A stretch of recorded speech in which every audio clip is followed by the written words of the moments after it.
Croeso friends, welcome back to Opus Elenae, where it is summer. Again. If you've been here for any length of time, you know the kind of relationship I have with summer, which is ambivalent at best, adversarial if I'm being honest. I am definitely on the summer hate train, but in the spirit of romanticizing one's life, I decided to try it and see if it makes the season any more bearable. And since clothes maketh the man, or something, I'm making a 3-part series encapsulating just how I feel this time of year. Welcome to my soft apocalypse summer. Between both the oppressive heat and oppressive political trends in Texas, it sometimes can feel like the world is ending. I'm taking inspiration from such iconic post-apocalyptic media as Mad Max Fury Road and Station 11, while pulling in hot weather, desert futuristic themes from Dune and Star Wars.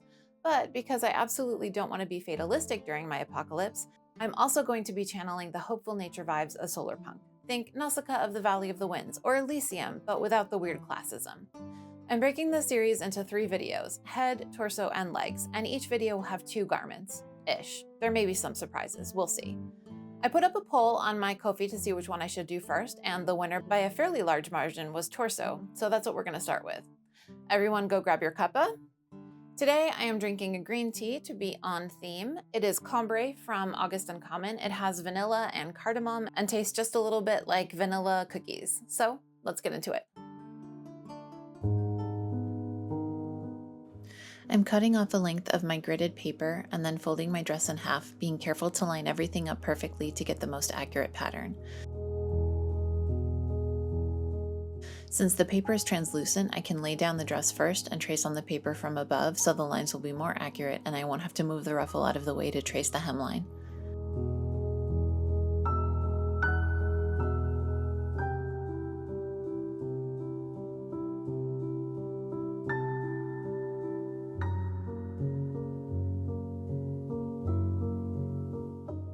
I'm also extending the neckline all the way to the edge of the paper and marking where the gathers begin and how small that section gets gathered down to. The neckline and arm size will be bias bound, so I won't add anything to them, but for the seams, I will add 1/2 inch or about 1 centimeter of seam allowance.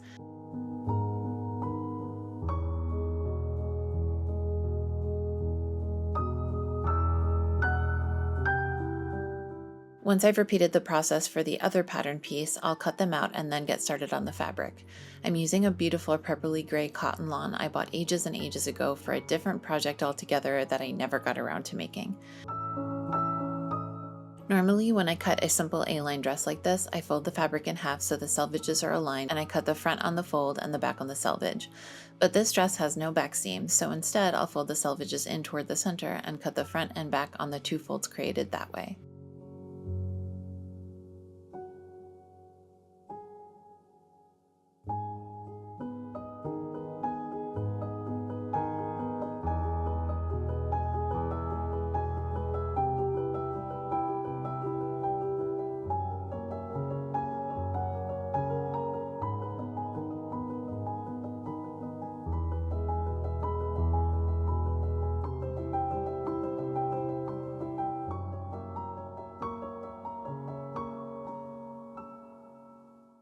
For the ruffle, I'm cutting 3 strips the full width of the fabric, the combined length of my 6-inch quilting ruler, which helps it stay square, and my yardstick, which is long enough to draw one line from edge to edge.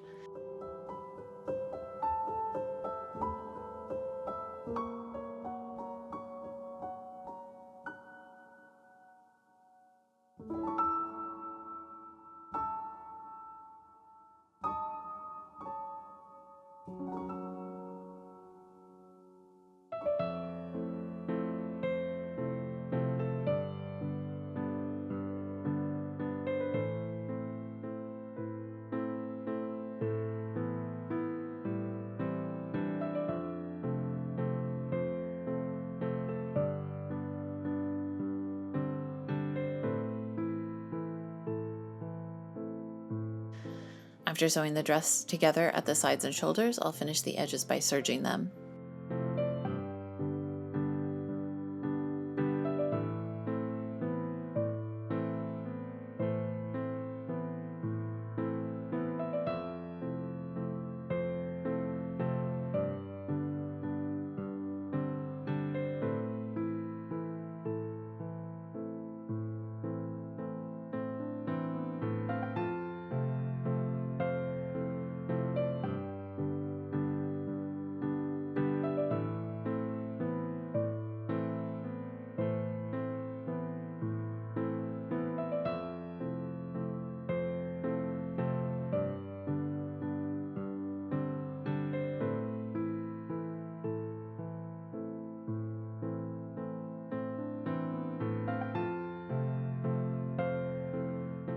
Next, I can sew each length of the ruffle together into a tube, making sure that all the seams are on the same side of the fabric. Then I'll mark each quarter, eighth, and 16th of the fabric on the ruffle and the dress hem.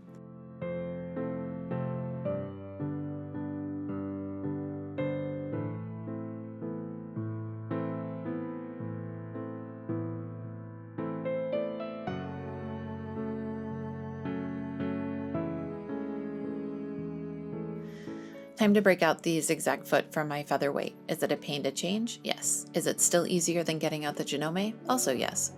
I'll zigzag over some crochet cotton to use as a gathering thread. Then I can pin the ruffle on the dress at the matching points and pull the thread to gather the ruffle before stitching it all together and removing the crochet cotton.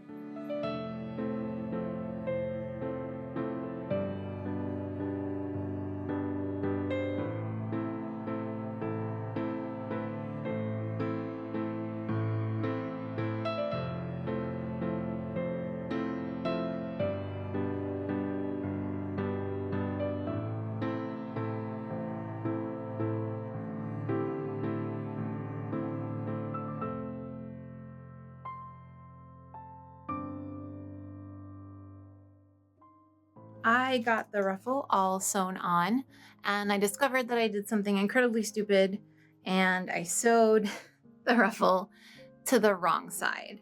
And I don't want to have to go back and like seam rip this off and have to re-ruffle everything because it's a pain in the butt, and I already took the gathering string out. I tested on the other seam the idea of just seam ripping right here, like where the side seam of the dress hits, because there's just two side seams. So what I did was I seam ripped this, and because this is a seam that is serged as well, I just seam ripped this seam and then made a French seam using the serged edge as a guide. And that actually worked really nicely. I just sewed the ruffle back on. I'm just gonna go ahead and do that all the way down the seam. I'll do it at the shoulder seams too, but I'm gonna do that tomorrow because I'm tired and I don't wanna look at this anymore tonight.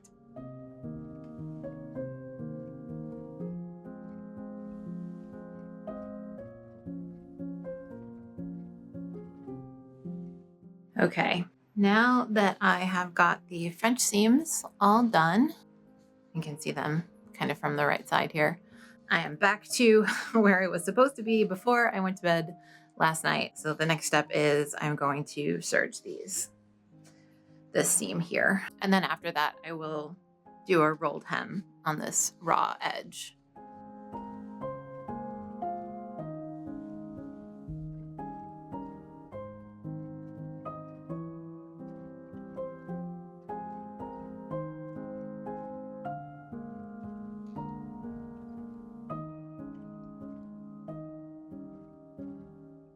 I have literally never gotten a rolled hem foot to work before this project. I'm not sure if it's because this is a vintage foot instead of a modern one, but whatever the reason, I'm going to take the win. To finish off the dress, I need to make bias tape. I'm doing it the same way as I did in my sideless surcoat video. I'm cutting a rectangle of fabric, then making a 45-degree cut starting at one corner.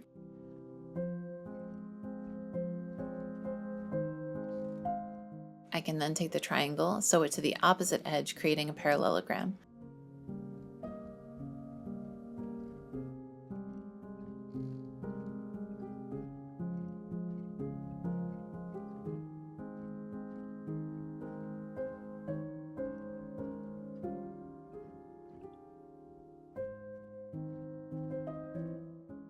I'll draw evenly spaced lines parallel to one long edge of the parallelogram, in this case 1.25 inches or about 3 centimeters apart.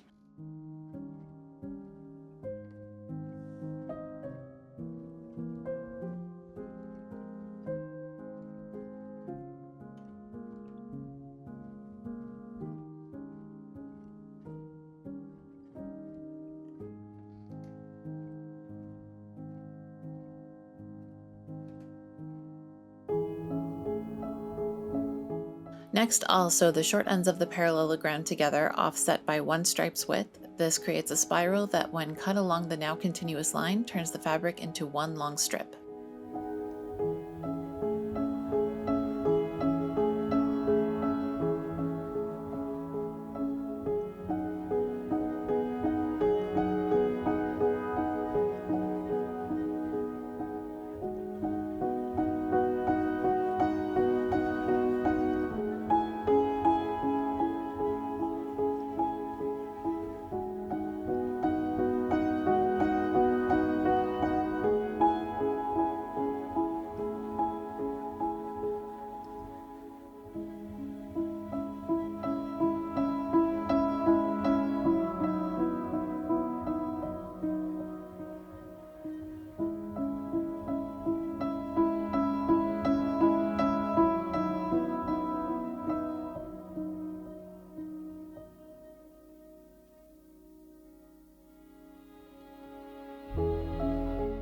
I'll use my bias tape maker, iron, and wooden clapper to turn the strip of fabric into bias tape. I know it's a hassle, but I vastly prefer homemade to store-bought.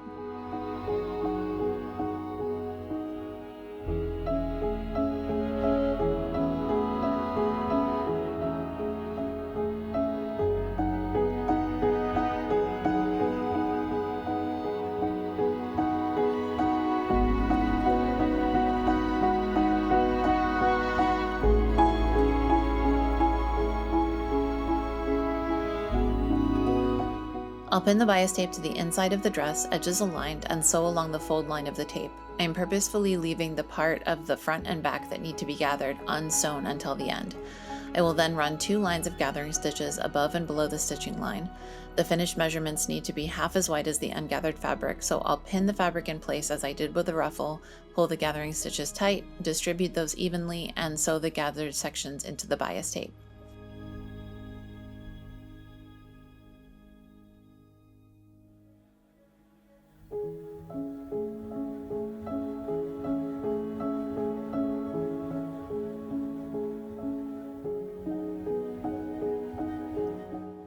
The last step is to fold the bias tape to the front side of the dress and top stitch it down. This way I can make sure that the initial stitches are covered.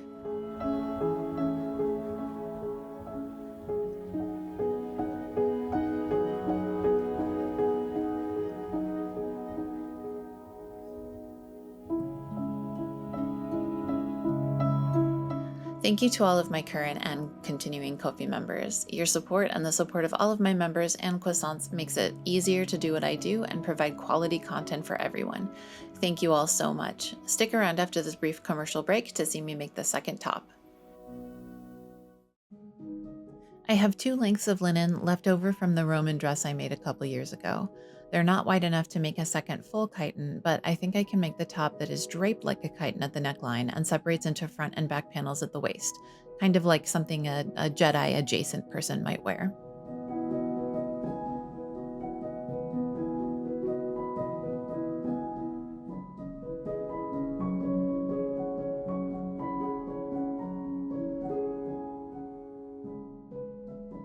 The first thing to do is hem both pieces of fabric all the way around. I'm doing this with a double fold and running stitch just as I did with the original Roman dress. I don't know exactly how long I want the top to be though, so I'm leaving it unhemmed from about the knees down until after I figure that out.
I don't have a dress form yet, so I'll have to drape this on myself. I'm starting by just pinning the corners together to see what the drape looks like.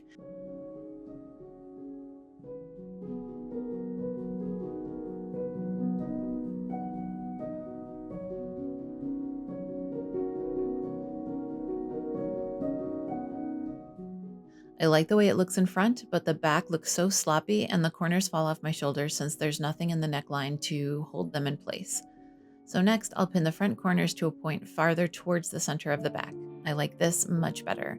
The back neckline is smoother and everything stays where it's supposed to.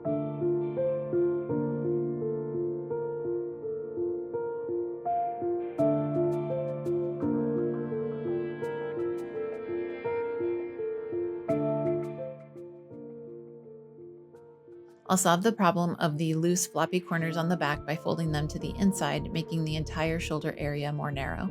Then I can pin the sides together at the waist using the full width of the back panel.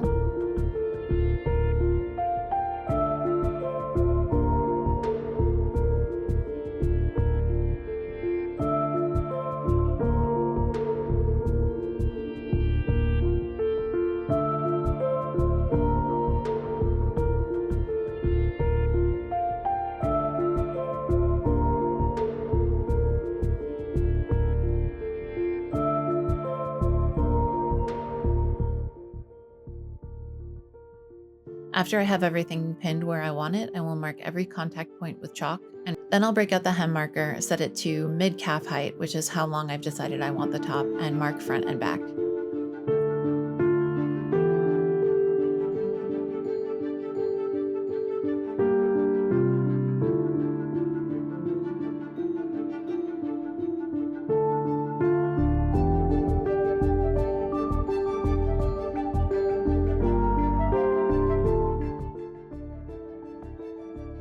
I usually don't rip my linen, but it is late and I am tired. Now I can hem the remainder of the garment and sew the shoulders and the waist together for a more permanent closure.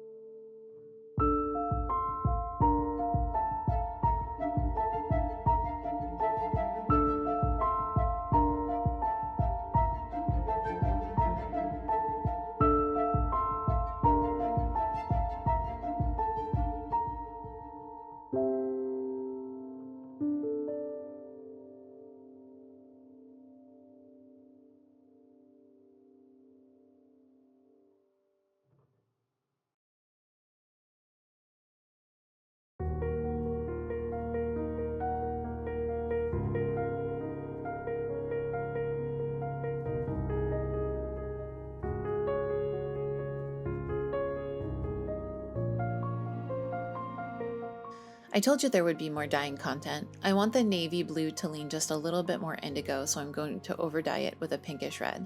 And the original dress I used to make the pattern needs a bit of a refresh, so I'm going to give it a quick dip in a forest green dye bath. If I can manage to make a bit of an ombre, that would be neat, but if not, that's okay too. Once I've simmered the pots for about an hour, I'll rinse everything and hang them outside to dry. It should take about 3 to 5 business seconds, considering it's 96 degrees out. That's 35.5. That's 35.5 degrees for the rest of the world.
Thanks for joining me today. It was really fun to depart from my normal projects to play in a solar punk sandbox instead. Join me in 2 weeks for the second episode in the series, wherein I will be making things to cover my head. If you enjoyed this video, be sure to like and subscribe. Click the bell if you want to gamble with YouTube. If you want to find me on social media, I am at Opus Elenae everywhere, but the place you can find me most reliably is my Discord. If you're interested in sewing, history, or just a wonderfully supportive community, come join us at the link in the description. Until next time, be kind, do the work, continue supporting marginalized people, and keep creating. Will.